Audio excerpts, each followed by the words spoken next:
Capítulo 71. La batalla de Rovaniemi. El frente escandinavo, principios de junio de 1943. Mientras las fuerzas del eje se batían en una brutal batalla en Kiruna, Aníbal emitió directivas declarando que el eje no debía avanzar más allá de lo necesario en el centro de Suecia. A pesar de las protestas de los oficiales de bajo rango, Aníbal se mantuvo firme. Sabía que cuanto más avanzaran, más suministros agotarían. Una nueva ola de refuerzos estaba programada para llegar desde Estados Unidos, Alemania y Gran Bretaña, por lo que lisiar la capacidad ofensiva aliada era más que satisfactorio para él. Ordenó al general de brigada Aureliano Elmar Aleson comandar el grupo de ejércitos contra Finlandia. Ellos también tenían como objetivo detenerse al llegar al centro de Finlandia. Incluso Aníbal sabía y reconocía que los finlandeses, bajo el liderazgo efectivo del mariscal Mannerheim, eran una fuerza a tener en cuenta, a pesar de su menor número. Su deseo era no sobreextender las fuerzas del eje más de lo necesario. Del 2 al 5 de junio, ordenó salidas de bombardeo dirigidas a las principales ciudades de Finlandia. Aunque las incursiones fallaron en su mayoría, mantuvieron a los finlandeses en vilo. Al principio de la guerra, de hecho lograron hacer retroceder a los finlandeses de Laponia poco a poco, pero eso costó la espantosa cifra de 150.000 muertes, algo ineficiente para alguien como Aníbal. La razón por la que nombró a Aleson fue porque el Aureliano era cauteloso y nunca se tomaba la libertad de subestimar a los finlandeses. Además, trajo nuevas divisiones de montaña aurelianas veteranas que, al menos, podían luchar contra los finlandeses en igualdad de condiciones. A partir de entonces, comenzó la Operación Herrero, cuyo objetivo era empujar a los finlandeses hacia el centro de Finlandia. En algún lugar del norte de Finlandia, 7 de junio de 1943, el soldado Bael Cross marchaba junto a su columna a través de la nieve mezclada con lodo. Por fortuna, el frío había amainado. Claro, hacía frío, pero no tanto como en los 2 primeros meses del año. Ahora que la temperatura era más templada, el eje había comprometido una gran cantidad de fuerzas en Finlandia, alrededor de 450.000 hombres. A pesar de que los finlandeses apenas desplegaron 250.000 tropas, las pérdidas sufridas por el eje en el atolladero finlandés eran bastante impactantes, por decirlo menos. Cielos, marchar por kilómetros en esta tierra estéril y ni un solo finlandés a la vista. ¿Vinimos aquí a pelear una guerra o qué?, murmuró un soldado raso. Ten cuidado, soldado, podrías recibir justo lo que estás pidiendo. ¿De verdad quieres ser acribillado por algún bastardo finlandés escondido en la maldita nieve sin tener oportunidad de defenderte?, le reclamó un cabo. Sí, cabo. Escuché que esos finlandeses volaron uno de nuestros depósitos de suministros cercano la noche pasada. También destruyeron todo un convoy de suministros a pocas millas al oeste, intervino otro soldado. No, señor, respondió el primer soldado. Entonces cállate y sigue caminando, ordenó el cabo. La columna blindada de vanguardia, compuesta por media docena de tanques y autos blindados, era seguida por la infantería. Ya llevaban millas enteras sin ver un pueblo o una aldea. Entonces, ¡pum! Un auto blindado a la cabeza activó una mina antitanque oculta. Emboscada. Los finlandeses nos están emboscando, gritó el capitán. Ratatatatata. El fuego de las ametralladoras se abrió desde posiciones ocultas a lo largo de una cresta cercana. Los disparos estallaron desde la línea de árboles contigua. Dispérsense, maldita sea. Dispérsense. No se amontonen, se lo harán fácil a esos bastardos para matarlos por docenas, gritó el capitán mientras se ocultaba detrás de un tanque. El tanque giró su torreta y disparó hacia la cresta. ¡Bom! Un auto blindado roció los arbustos con fuego de ametralladora. Los finlandeses sufrieron algunas pérdidas, pero lograron replegarse de inmediato. Para entonces, 13 soldados del eje yacían muertos en el suelo y un auto blindado estaba destruido. ¡Maldición! Es otra emboscada, esto ya parece un patrón. ¿Por qué no podemos contrarrestarlo después de sufrir tantas emboscadas? ¿Acaso nuestros comandantes no aprendieron esto de la manera difícil?, murmuró Cross. Retomen la formación. Continuaremos según lo planeado, ordenó el capitán. Notifiquen cualquier señal de movimiento sospechoso o cualquier cosa que encuentren rara o fuera de lugar. Ahora, muévanse. La columna continuó su marcha. Mientras tanto, el teniente Arvid Koskinen observaba cómo las maltrechas tropas del eje se alejaban pesadamente a la distancia. Sus hombres ya habían minado los caminos de adelante. Esta vez el enemigo tuvo suerte al escapar con solo 13 bajas. Días antes, las emboscadas de su pelotón mataron a la mitad de toda una compañía enemiga y volaron 6 tanques, eso había sido un espectáculo maravilloso de ver. Teniente. ¿Sus órdenes?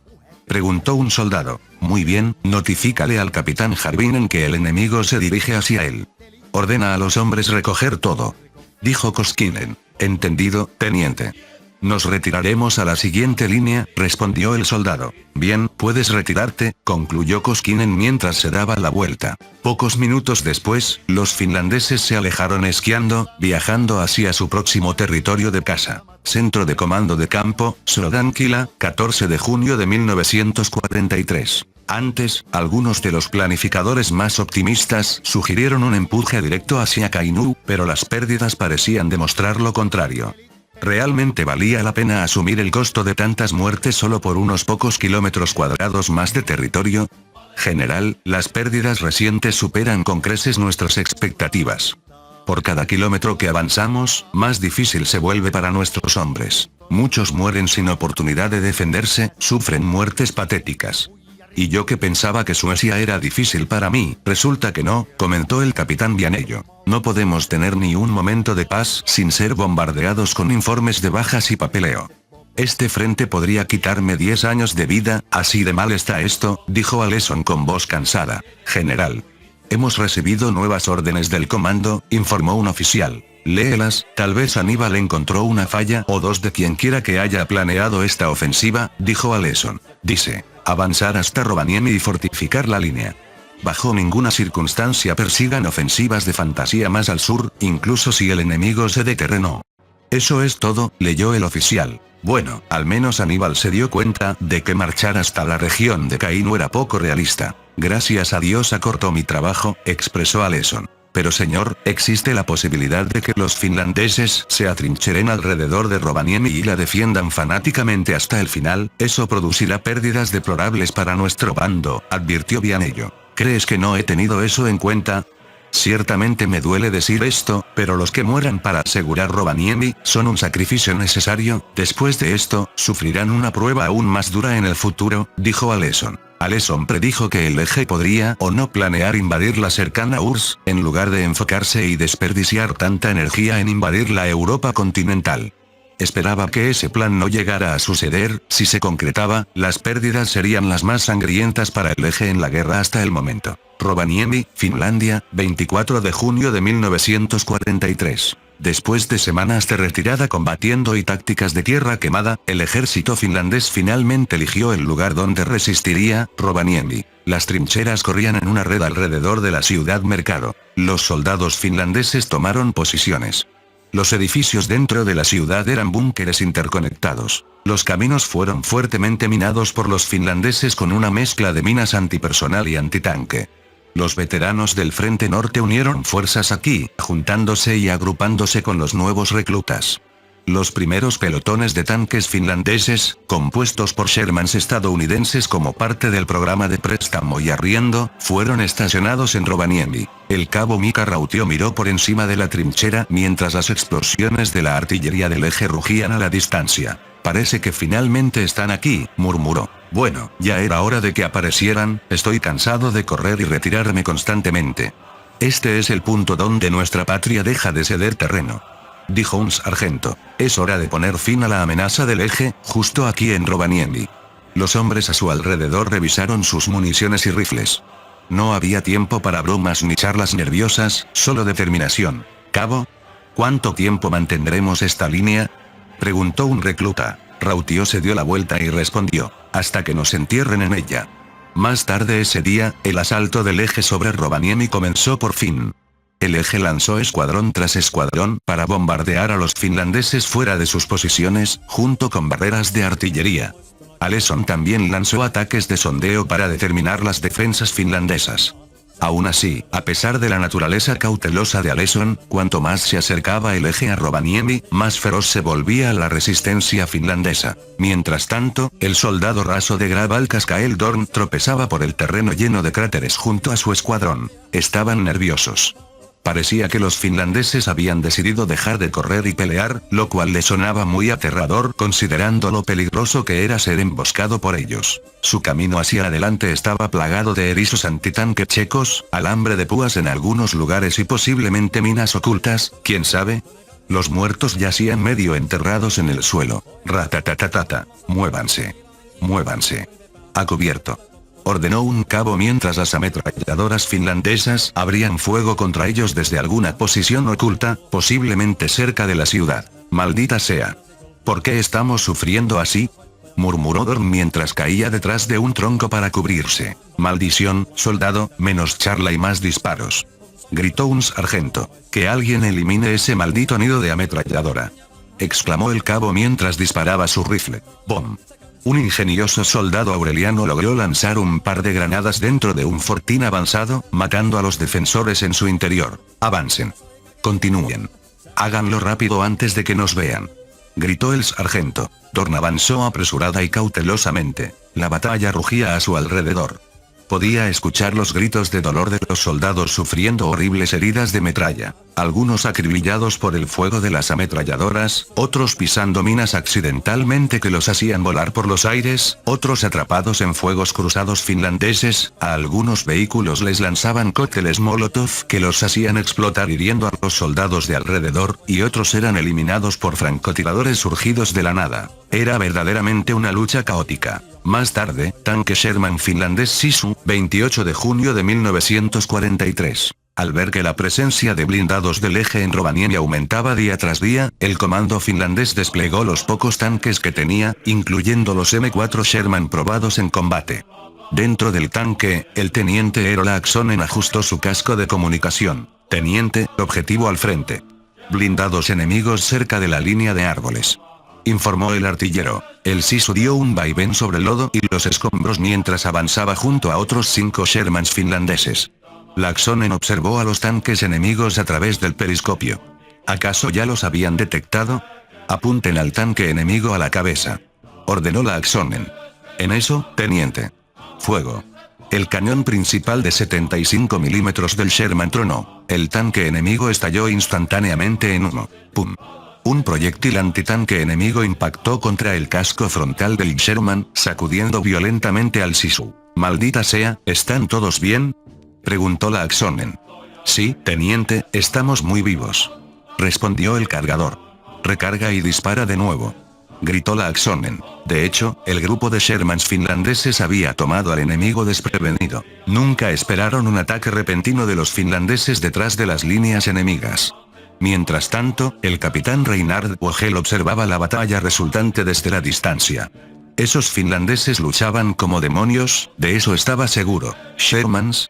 Murmuró. ¿Ahora tienen Shermans? Murmuró un cabo. Para ser tanques baratos producidos en masa, los Shermans no están tan mal, dijo Vogel. Capitán. Órdenes, pidió el cabo. Avancen por pelotones. No se amontonen o les facilitarán matarlos a todos.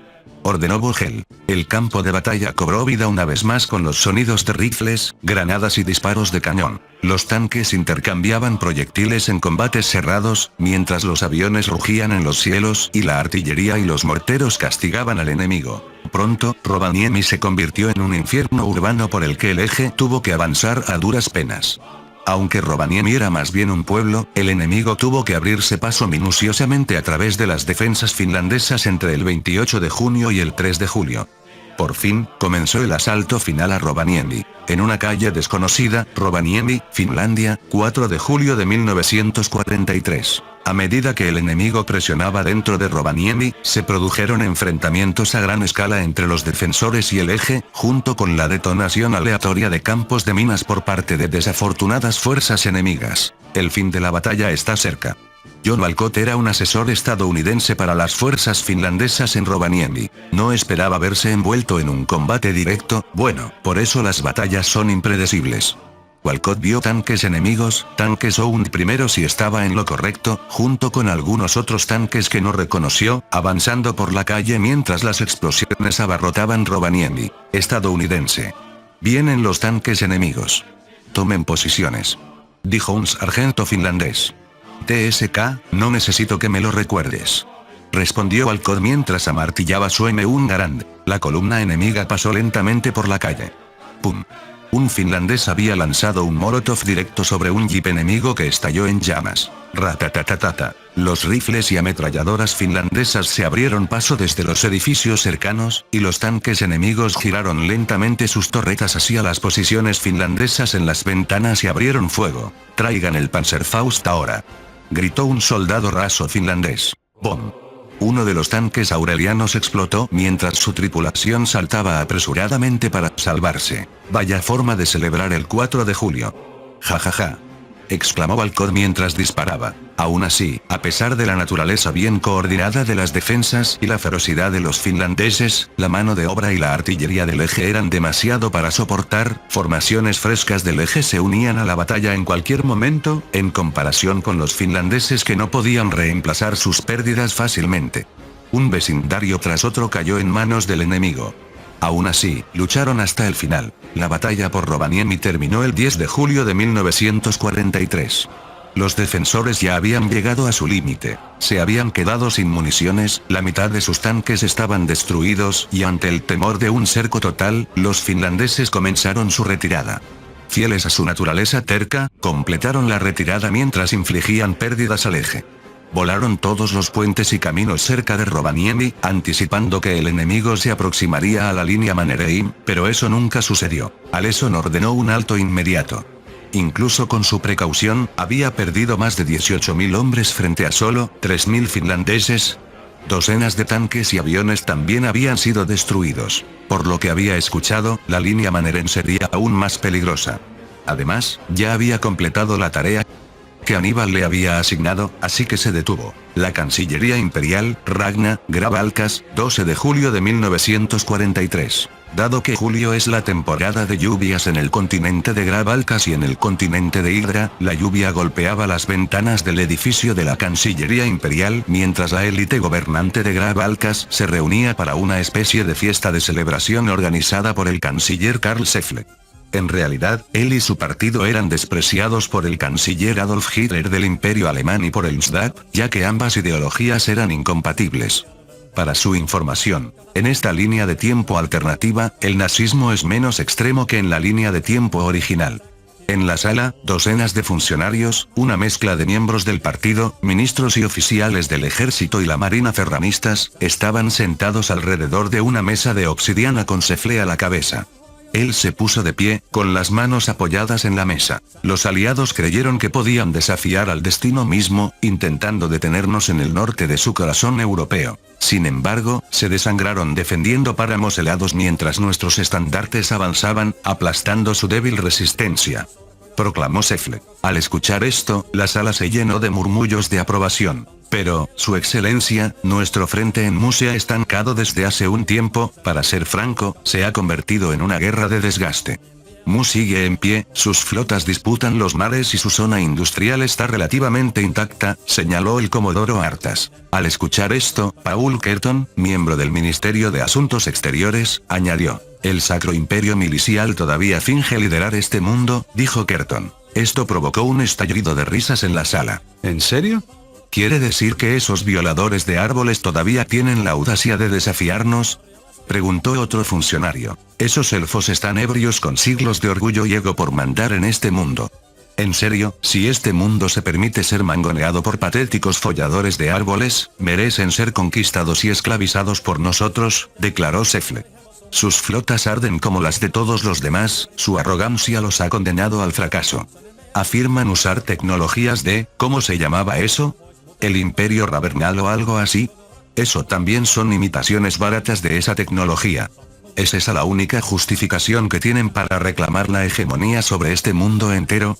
Se hacen llamar los protectores del mundo, ni siquiera pudieron proteger sus colonias de nosotros ni manejar adecuadamente a las fuerzas de la Unión Mundial. Parece que son pura palabrería pero nada de acción, comentó un ministro. Canciller, si me permite, pidió el general Caspar Reyes, una figura respetada en el alto mando del ejército. Claro, adelante, cedió Scheffler. Dado que los aliados están concentrados en el esfuerzo de guerra en Europa y Mu, sus defensas en sus posesiones coloniales enfiladas son bastante ligeras.